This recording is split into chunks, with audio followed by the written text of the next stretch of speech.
And remember Big-Naz? Well, the bodyguard of trash-mouthed rapper with a rap sheet, Eminem, he's back. Wait till you hear what he has to say about the man just named Artist of the Year by Spin Magazine.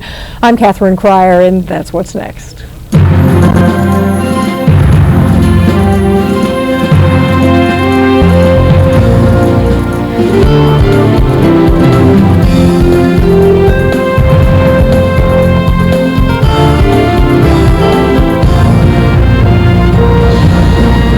After the break, he's not the kind of guy you'd bring home to mom, and his own mother probably agrees. We'll get the latest on rap star Eminem from his ex-bodyguard, Big-Naz, coming up next.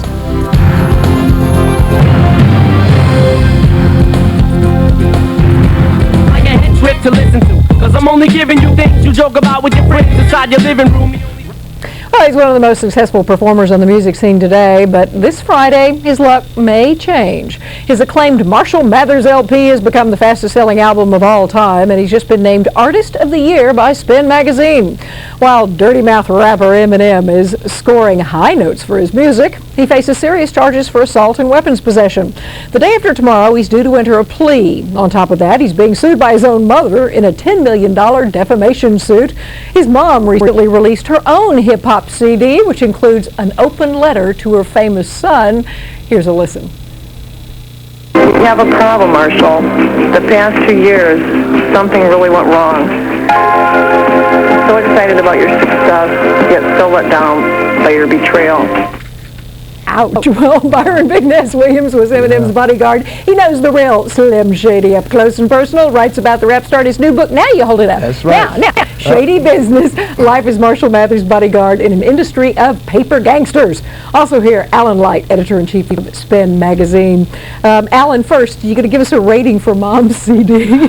I don't know. Sounds encouraging. Let's see what's spoken word, we'll call it. Absolutely. Okay, why? Why is this guy the Artist of the Year? There was nobody else this year who had the impact and the presence, for good and for bad, and was as powerful a figure in pop music as Eminem. There was nobody else even close, both for how good the record is, for the talent that he's got, and for staying in the headlines, you know, week after week, month after month, and forcing a lot of conversation about what music and art are supposed to be about and supposed to do. All right, let's sit on the how good the album is for just a moment, because I read the article and I'm going through and you talk about all the bad boy elements and the horrific lyrics. In many respects, Lynn Cheney calls it vilo porn, right, as I understand it. But then you start getting into the talent. I'm definitely getting older. You know, I still only know the Beatles songs. What can I say? But they got a hit album too right now. What's the talent? Well, he's an incredibly gifted writer. The caliber of the Don't rhymes you get that he it, writes. bitch? No one can hear you. Now shut the F up and get what's coming to you. You were supposed to love me, now bleed. That's delivery. Yeah, my delivery is lacking, I understand. Formally he can do in terms of using these words to tell stories, to write these complicated rhymes, and to express emotions. I mean, one thing is if you can put aside the content and put aside the ugliness of what it is that he says, sometimes one thing that we have always admired, one thing that we've always responded to in rock stars, whether it's John Lennon, whether it's Kurt Cobain, is the ability to take your personal emotions and your own pain and the things you see around you and translate those onto records and have other people share in that feeling. I mean, going into your own personal vision and making art out of that is something that's always been applauded. Now, in this case, that personal vision may be uglier, it may be more unpleasant, but it's certainly touching a chord, striking a nerve with people, and 6 million people ran out to buy this record so far this year. Let me ask you your own personal gut. This is your personal opinion. Don't give me the industry rap. In the first verse of one of the songs, he strangles a woman, cuts a guy's head off, and rapes his mom. You say if we set aside the content, he rhymes well. What? I don't get it. I'm sorry. I think it works on a lot of levels. That's supposed to appeal to my personal experience. Well, it's not supposed to appeal to your personal experience, yes. and I think that's a point. I think that a thing that people don't give credit is for a young audience and especially an audience that listens to rap music, to be able to make literary distinctions and to be able to know when stuff is just to be shocking, like a slasher movie, when stuff is just supposed to be funny, like Howard Stern, and you know, that the fact that he's saying these horrible things, people get excited just because you never hear that stuff. And I can't defend, you know, go through line by line, but I think his audience is able to hear the things that are meant to be really over the top and what's supposed to be funny and then what's supposed to be more real and more reported. You buy that, Byron? You know, I'm an advocate of hip-hop. I love hip-hop. As far as it being entertainment, I understand that it's entertainment. But he said something that strikes a point.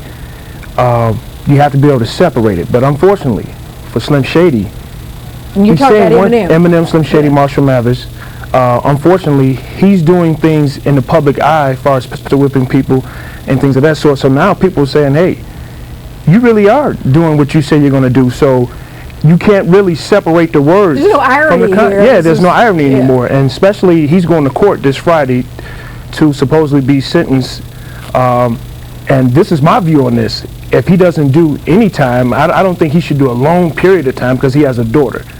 But if the courts doesn't make him an example, because he has a lot of young kids' minds, and if they let him walk, that's saying, hey, it's all right to walk around and pistol whip people and pull guns, you know, and he's America's golden boy. Now, if he'd have been a black kid that was doing this, unfortunately, he'd be in jail. Oh, I don't know. Puffy and others have gotten away with all kinds I'm not going of to say that. stuff, I'm not going to say that. I mean, well, I'm not going to talk about Puffy. I'm talking about Slim Shady right now. Let me read one of the quotes from the book. A miserable, drug-addicted young man, a mere paper gangster manipulated by his manager and handlers who keep him high and intoxicated. Is that fair?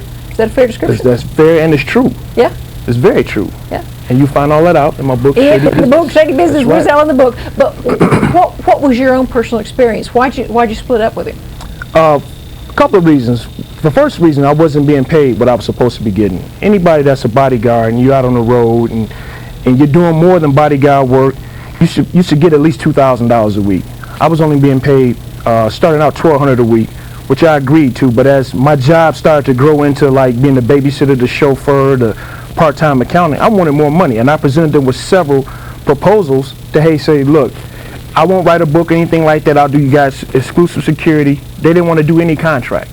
And then it started becoming more things where he was getting out of himself, out of character. It started becoming more work for me. And I say, you know, I've had enough. I'm out. And then when I resigned, they canceled $6,000 worth of checks last December. Should we feel at all that the book is a payback?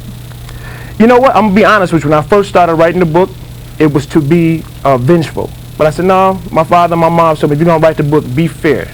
You know, tell 50-50, good and bad. And basically what I decided to do in my book, Shady Business, is let people know how he is as a person, how people manipulated him, how he manipulate people, how the industry is, about managers. And Do you like the guy? I like him as an artist. As at one point in time, I can honestly say, you know, I consider him as a little brother. I cared about him. You know, even today, I look at him as if he's going to blow it with some of the bad decisions that he's made, and that has happened because I'm not with him. I had his ear. I made him think about everything he did before he did it. And let me ask you, Alan, before we run out of time, is there any responsibility at all, whether it's the media, you know, we're sitting right here talking about all this, you know, all the hype that we give these guys, they self-destruct, we're watching the Ray Caruth trial, you know, same sort of deal. Any responsibility that we have for this? Sure. I mean, there's a responsibility in this situation to cover again, fairly and accurately, and deal with the full ramifications of what these things mean. By naming Eminem Spin's Artist of the Year, we were not, the point of that story is he was important in this way, and there is a distinction to be made. Yes, there's all this madness off stage, there's all these things happening in his life, but there is a legitimate reason to talk about him as an artist. Whether he's good or bad, that's an aesthetic conversation. Our responsibility is to tell the full story and not just glorify somebody who's selling a lot of records. Okay, I want you to come back sometime and we're going to talk about this whole genre and what it means, because I need to understand. Amazon.com. Amazon.com, it's all out there. Thank you both. Thank you, Kathy. We'll be right back.